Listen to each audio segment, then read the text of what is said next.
America आणि Iran यांच्यामध्ये युद्धजन्य परिस्थिती निर्माण झाल्यामुळे त्याचा थेट परिणाम जळगावच्या सुवर्णनगरीवर या ठिकाणी झालेला आहे.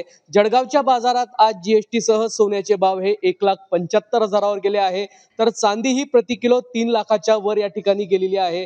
जळगावचा जर बाजाराचा विचार केला तर सोन्याच्या दरामध्ये 11,000 रुपयाची, तर चांदीच्या दरात 25,000 रुपयाची या ठिकाणी वाढ होताना दिसून येत आहे. या संदर्भातलीच बातचीत करण्यासाठी आमच्यासोबत पुणा गाडगीळ अँड सनचे व्यवस्थापक आहे गिरीश डेरे. आम्ही त्यांच्याकडून या ठिकाणी जाणून घेणार आहोत.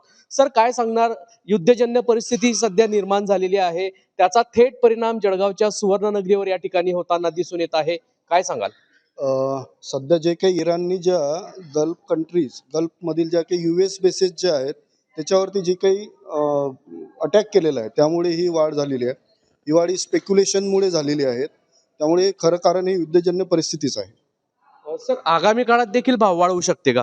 काय सांगाल? सध्या जर विचार केला तर दिवसेंदिवस सोने चांदीमध्ये या ठिकाणी मोठी घसरण झाली होती, मात्र अचानक वाढ झालेली आहे. आजची जी वाढ झालेली आहे ती स्पेक्युलेशनमुळे झालेली आहे. उद्या जेव्हा ऍक्च्युअल मार्केट उघडेल त्यानंतरच आपल्याला खरी वाढ काय आहे ते कळेल. बाजारात आजचे भाव काय आहे? सोन्याचा दर 1,75,000 रुपये झालेला आहे आणि चांदीचा दर हा 3 लाखाच्या वर गेलेला आहे. किती हजार रुपयाने या ठिकाणी भाव वाढले? 25,000 रुपये मागील 2 दिवसाचा विचार केला असता तर 25,000 रुपयांनी चांदीचा दर वाढलेला आहे आणि 10,000 रुपयांनी सोन्याचे दर वाढलेले आहेत. ग्राहकी कशी आहे? ग्राहकी चांगली आहेत, कारण की सध्या लग्न सराई आहे, ज्यांना घ्यायचं आहे ते ग्राहक सध्या घेतच आहे. रेट वाढल्यामुळे थोडंसं त्यांचं बजेट कोलमडत आहे, पण जे घ्यावं लागतं त्या वस्तू लग्नाच्या अनुषंगाने असू द्या, कार्यक्रमाच्या अनुषंगाने असू द्या, ते त्यांना त्या घ्यावंच लागत आहे. जुगल पाटील, जय महाराष्ट्र न्यूज, जळगाव.